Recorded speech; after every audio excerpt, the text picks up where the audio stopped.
en el año 22, cuando llega Mussolini al poder, la Iglesia elige un nuevo papa. Y el nuevo papa, que es Pío XI, el cardenal Ratti, elabora una nueva forma de conducción de las fuerzas que respondían a la conducción eclesiástica. Es decir, la Iglesia ha perdido, a partir de fines del siglo anterior, los estados pontificios. La Iglesia gobernaba toda Italia, deja de gobernar Italia. Y en el Tratado de Letrán que firma con Mussolini, hay una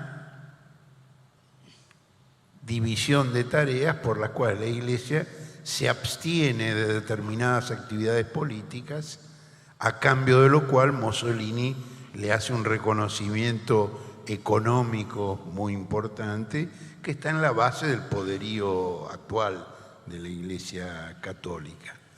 Pero entonces el Papa Pío XI crea la Acción Católica, que tiene que ser la larga mano del episcopado.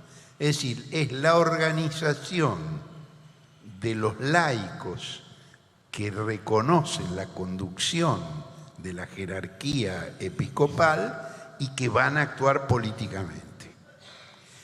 Este es un proceso conflictivo con el fascismo de Mussolini, porque hay, por un lado, enormes afinidades y, por otro lado, disputas de poder, parecidas a las que van a ocurrir 20 años después en la Argentina con el peronismo.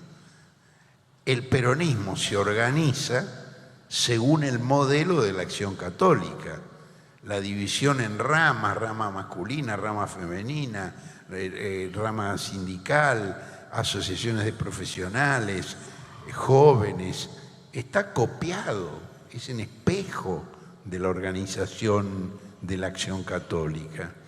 Y de ahí la virulencia del enfrentamiento. Es decir, comienzan siendo familia y luego cada grupo de familia intenta hegemonizar al conjunto. Es decir, la Iglesia tiene una concepción de un catolicismo integral. Es decir, está la famosa encíclica Quas Prima de Pío XI de 1925 que dice instaurar todo en Cristo. Y el peronismo contesta con el peronismo integral, instaurar todo en Perón y Evita. Y frente a las tres personas de la Santísima Trinidad, el peronismo levanta a las dos personas de la pareja presidencial y se constituye en una especie de religión laica. Y de ahí la virulencia del conflicto, porque es un conflicto de familia que tiene un grado, digamos, de odiosidad que no tienen los conflictos fuera de la familia. Eso me parece que es un dato central, porque siempre se habla de que el conflicto con la Iglesia empezó en el 54. No, no empezó en el 54, empezó mucho antes del 54.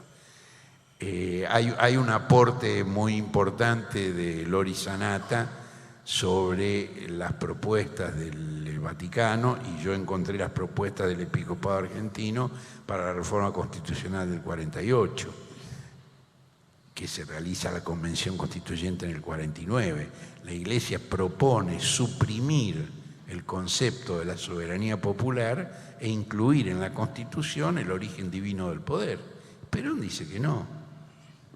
Y Perón, a quien la Iglesia inicialmente concibe como un efector de su propia política, la famosa frase que le dedican a Pedro Pablo Ramírez durante su interinato presidencial en el 43, hablando de que él comanda un ejército cristiano. Cuando llega Perón encuentra una fuente de legitimidad distinta a la eclesiástica y a la militar, que es la organización popular. Y eso es profundamente disruptivo en la relación con la Iglesia. Y la Iglesia se da cuenta que ese ejército cristiano no lo va a poder manejar la jerarquía episcopal como ellos creían. Y ahí comienza el conflicto, que se va incentivando y agravando, y por supuesto a partir de 54 ya es abierto, y da lugar a ese episodio fundamental de la historia argentina, que es el golpe de 1955, que yo no sé si Rosendo estará de acuerdo conmigo, pero a mi juicio no es un golpe militar, es un golpe eclesiástico.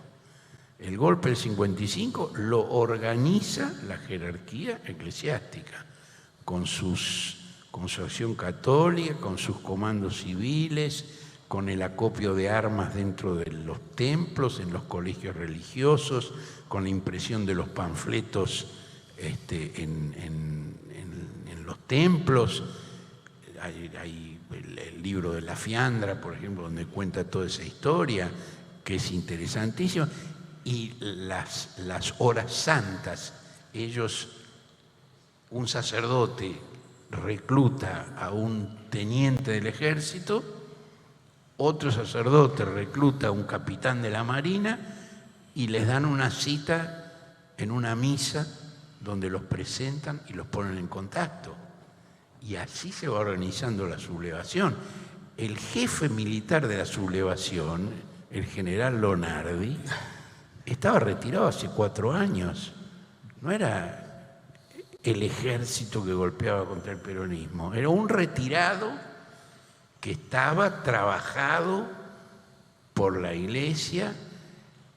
Por eso, digamos, el santo y seña es Dios es justo, y los aviones que bombardearon la Plaza de Mayo el 16 de junio del 55, y que yo los vi porque estaba allí en ese momento, tenían pintada la cruz y la B y la cruz dentro de la B en las alas, y lo mismo los tanques en Córdoba 3 meses después.